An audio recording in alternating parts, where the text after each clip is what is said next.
로지스틱 회귀 분석에 대해서 정리해 보도록 하겠습니다. 자, 두 개의 값만을 가지는 종속 변수와 독립 변수 간의 인과관계를 로지스틱 함수를 이용하여 추정하는 통계 기법입니다. 자, 어떤 사건이 발생할지에 대한 직접 예측이 아니라 그 사건이 발생할 확률을 예측을 해요. 즉 종속 변수가 뭐냐면 범주형이에요. 종속 변수가 범주형이 되고, 자, 이게 남, 여 이렇게 될 거잖아요.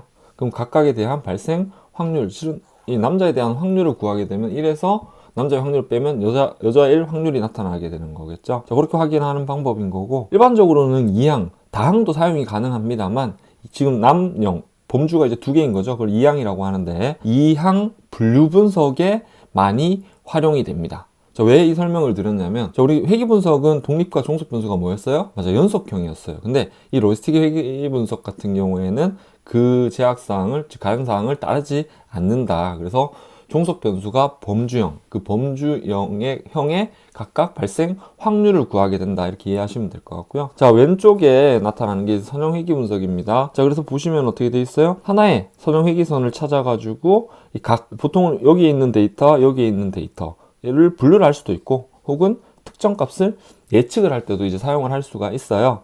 그렇지만은 이 로지스틱 회귀 같은 경우에는 어떻게 돼 있냐면은 이런 식을 구해요. 그래서 이 선을 이런 형태의 선으로 바꿔줘서 여기 값이 뭡니까? 1이죠. 밑에 값이 0이에요. 즉 1과 0의 각각 범주에 해당하는 데이터를 분류를 할 수 있게 해준다. 이렇게 활용이 된다는 뜻으로 이해해 주시면 되겠습니다. 자, 그래서 봐보시면은 자, 성공 확률. 그래서 K개의 독립 변수가 주어졌을 때 1인 확률.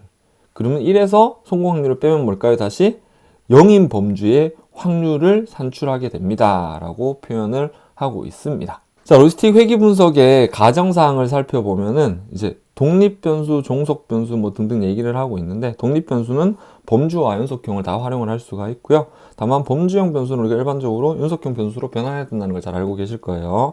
자, 그리고 종속 변수는 범주형이다. 한 개인 거고, 범주는 두 개 이상일 수 있다. 자, 표본은 종속 변수의 이항 분포 근사 및 대표본이어야 하는 게 일반적이다. 선형성, 독립 변수와 종속 변수의 로짓, 이 로짓에 의해서 선형관계를 로짓으로 변환해 준다. 다중공존성 확인해야 됩니다. 왜냐면 독립 변수가 여러 개이기 때문에.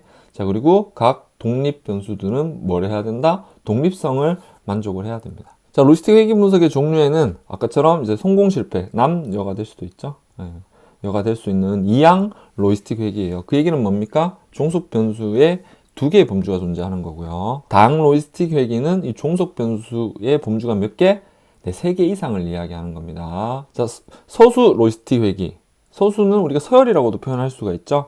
종속 변수의 결과가 2개 이상의 범주이면서 순서가 존재하는 범주를 이야기하는 거예요. 그럼 우리가 척도 관점에서는 어떤 척도였어요? 맞아요. 서열척. 각각 서열에 대한 각각의 확률을 구할 수도 있다. 그래서 이항, 다항, 서수, 로지스틱 회귀를 표현하기도 합니다만, 가장 많이 사용하는 건 뭐다? 네, 이항, 로지스틱 회귀. 뭐에 쓰기 위해서? 분류 문제를 해결하기 위해서. 자, 그럼 원리에 대해서 조금 이해를 하실 필요가 있어요. 왜냐하면 지문, 이제 실제 문제의 어떤 보기에서, 지문에서 옳지 않은 거, 옳은 것을 선택하는 문제들이 이제 로지스틱 회귀는 얘도 마찬가지로 거의 출제가 된다고 보시면 될 것 같아요. 자, 정수 변수 y가 범주형 변수일 경우 일반적인 선형 회귀 모델로는 범주값을 추정하기가 불가능합니다. 자, 그래서 연결 함수인 로지스틱 함수를 이용을 하게 되고, 그 로지스틱 함수를 이용하기 위해서 오즈를 이용한 로짓 변환을 적용을 해요. 자, 한번 생각해 보세요. 자, 여기 우항에는 보시면은 베타 0 더하기 베타 1 x1 점점점 이렇게 되어 있는데, 이 식에 대한 결과값은 뭘까요? 특정 숫자 값일 거잖아요. 자, 그리고 왼쪽 좌항에 있는 값은 우리가 알고 싶은 범주형 0인 값, 1인 값에 대해서 알고 싶다라는 거예요. 근데 두 개가 단위가 지금 틀린 상황인 거죠. 그럼 어떻게 해야 돼요? 왼쪽에 있는 거를 오른쪽 값을 맞춰주거나, 우항에 있는 값을 왼쪽에 범주형 값으로 맞춰줘야 될 것 같아요. 자, 그거를 어떻게 하느냐. 그걸 링크 함수라는 놈을 이용해서 이제 하게 되는 거고요.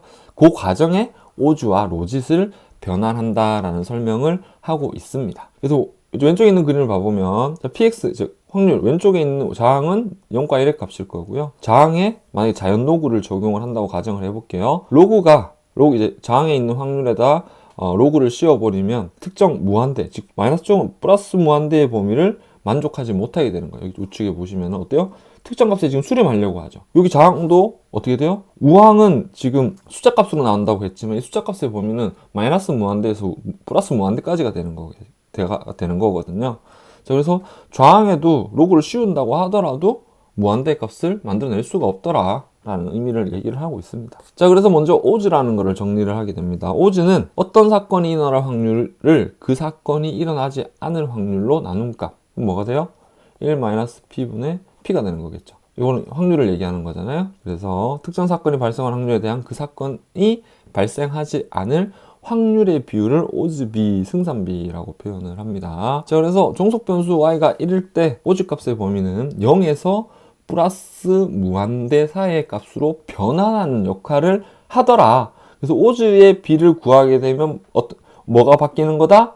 맞아요. 먼저 플러스의 값을 무한대로 이렇게 바꿔주는 역할을 하게 됩니다.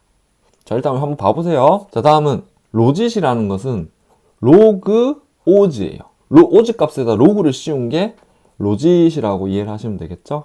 자, 그럼 로그를 씌우면 뭐가 되냐? 마이너스 값이 무한대로 바뀌어요. 요렇게. 이해되셨나요? 그럼 지금 요 모양을 지금 만들려고 하는 거잖아요. 양의 값은 무한대, 음의 값은 무한대. 그러면 아까 저항, 범주형에 있는 저항 값이 어떻게 바뀌었어요? 우항처럼 플러스와 마이너스 무한대 값으로 바뀌었어요. 자, 이렇게만 딱 만들어주고 나면 저항과 우항이 이제 같아지는 걸 우리는 확인하실 수가 있어. 근데 우리가 알고 싶은 건 뭐예요? 지금 이제 풀고자 하는 문제는 분류잖아요, 분류. 로이스틱 회기는 뭘 한다고 했어요? 이 분류에 있는 각각의 범주에 대한 확률을 구한다고 했죠, 그죠? 자, 그러면 이 각각의 확률을 구하는 변환을 해줘야 될 것 같아요. 그 작업이 이 로지스틱 함수에 의해서 발생을 합니다. 의미는 로짓의 역함수라고 표현을 하고요. 음의 무한대부터 양의 무한대까지의 값을 가지는 입력 변수를 0부터 1 사이의 값을 가지는 출력 값으로 변환하는 역할을 합니다. 그래서 보시면 앞에 잠깐 가볼게요. 자, 요 그래프가 어떻게 바뀌어요? 지금 요렇게 바뀌어요. 그럼 맥스 값은 뭡니까? 1. 최소 값은 뭐예요? 0. 그러면 어떻게 됩니까? 각각 우리가 구하고자 하는 확률을 구하시게 된 거예요. 그래서 여기 우리가 이제 정의한 회기식이 여기 존재를 하는 거고요. 1 더하기 익스포넨셜 마이너스 회기식분의 1 이렇게 구하게 됩니다. 그럼 뭘로 바뀐다? 네, 0과 1 사이의 값으로 바뀐다. 그 얘기는 뭐다? 결론은 확률이다. 네, 요게 이제 로지스틱 회기 분석의 전체적인 의미였습니다. 그래서 이걸 반드시 좀 기억을 해주시고, 자, 로지스틱 회기도 회기 분석이기 때문에 뭘 해줘야 돼요? 이 식이 유의미한지, 우리가 사용한 데이터도 설명력이 있는지 등을 확인해야 될 것 같아요. 그래서 선형 회기 분석하고 비교해가지고 정리를 해놨습니다. 먼저 회기계수 추정은, 선형 회기 분석은 최소제곱법 같은 거 사용을 했었죠. 로지스틱 회기 분석은 최대 강능도가 아니라 최대 가능도 추정법을 사용을 합니다. 최대 가능도 추정법. 자, 그리고 회기계수의 유의성 검증은 뭘로 했었어요? 선형 회기 분석 같은 경우에는 T 검증을 했었죠. 로지스틱 회기 분석은 와일드 통계량이라는 걸 이용을 하고요. 그리고 모델의 적합성 검증은 F 검증을 이용해서 선형 회기 분석은 모델 유의성을 검증을 했었어요. 자, 근데 로지스틱 회기 분석은 로그 우도 함수를 사용을 한다라는 거 기억을 해주셨으면 좋겠고, 모델의 설명력은 결정계수라는 놈을 이용해서 회기 분석은 사용을 했었었는데요. 로지스틱 회기 분석은 맥파든 의사결정 계수를 이용을 해서 검증을 하게 됩니다. 자, 이번에는 나이브 베이지에 대해서 살펴보도록 하겠습니다. 자, 우리 분류 분석에서 나이브 베이지는 이런 경우 많이 써요. 즉, 스팸 메일이냐 아니냐를 분류할 때 많이 활용을 하게 됩니다. 자, 왜 그러냐면은 스팸에도 여러 키워드들이 있어요. 그럼 그 키워드들을 보고 이 메일이 스팸인지 아닌지를 보게 될 거잖아요. 그러면 키워드가 데이터가 되는 거고, 그 키워드일 때 스팸일 확률을 구하게 되겠죠. 근데 나이브 베이지는 나이브라는 의미를 잘 이해를 하셔야 돼. 베이지 정리는 뭐였어요? 사전 확률과 사후 확률의 관계를 기반으로 불확실성을 추정하는 이론이었잖아요. 그럼 주어진 데이터들에 대한 확률을 반영해가지고 최종 확률을 구하게 되는 거거든요. 근데 나이브 베이지는 단순하게 A 데이터가 발생했을 때 확률에 또 뭐가 발생할 확률 이렇게 구하지 말고 각각 데이터를 독립적으로 생각하자. 그걸 뭐라고 표현했냐면은 조건부 독립이라고 바라보고 스팸일 메일 확률을 구하자. 스팸 메일 확률을 구하자가 되는 겁니다. 그래서 나이브 베이즈는 베이즈 정리를 바탕으로 이메일 데이터가 주어졌었을 때 특정 범주로 예측될 확률을 계산하는 분류 모델이에요 라고 얘기를 하고 있고, 자, 각각 독립 변수, 아까 키워드라고 얘기했었죠. 그 키워드들이 서로 조건부 독립을, 이 단어가 반드시 기억해 주십시오. 조건부 독립을 가정하여 조건을 순진하게 나이브하게 하고 베이즈 정리를 이용해 최대 가능도 추정의 가장 큰 확률값을 갖는 모수를 추정하는 방법입니다 라고 얘기를 하고 있습니다. 그래서 이걸 구하는 거예요. 단어 1, 2, 3일 때 스팸일 확률, 단어 1, 2, 3일 때 스팸이 아닐 확률을 구하게 됩니다. 자, 나이브 베이즈는 진짜 장점이 베이즈 정리 대비해서 상당히 단순하고 그리고 빠르게 계산을 할 수 있다라는 장점이 있습니다. 자, 그리고 약간 이제 우리가 풀고자 하는 문제와 관계가 없는 이런 노이즈와 결측 데이터에서도 강한 결과를, 좋은 결과를 보여줄 수도 있어요. 데이터의 크기와 상관없이 잘 동작을 하고요. 예측에 대한 추정 확률을 얻기가 쉽습니다. 다만 단점으로는 모든 속성이 동등하게 중요하고 독립 가정이 잘못된 판단을 할 수 있다. 그 모든 속성을 각각의 속성별로 중요도가 좀 다를 수 있잖아요. 근데 이걸 다 동등하게 바라보는 거야. 그렇기 때문에 잘못된 판단을 할 수 있다는 거고요. 연속형 독립 변수가 많은 경우 이상적이지 않을 수 있습니다. 추정된 확률은 예측된 범주보다 더 신뢰적일 수도 있습니다. 자, 나이브 베이즈의 종류에는 가우시안 나이브 베이즈, 베르누이 나이브 베이즈, 다항 나이브 베이즈가 있고요. 가우시안 나이브 베이즈가 연속형 변수의 종속 변수를 예측하는 거고요.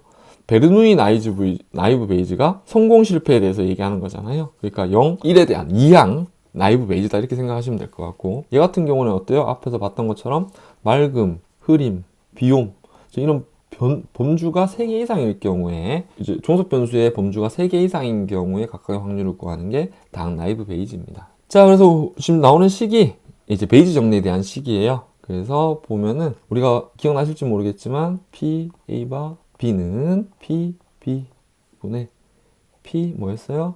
B 바 A 곱하기 PA. 이게 이제 우리가 알고 있던 나이브 베이즈의 식이었어요. 그거 그대로 사용을 하는 겁니다. 그래서 이 주어진 데이터에 대한 걸 PX1과 X2라고 이야기를 했고요.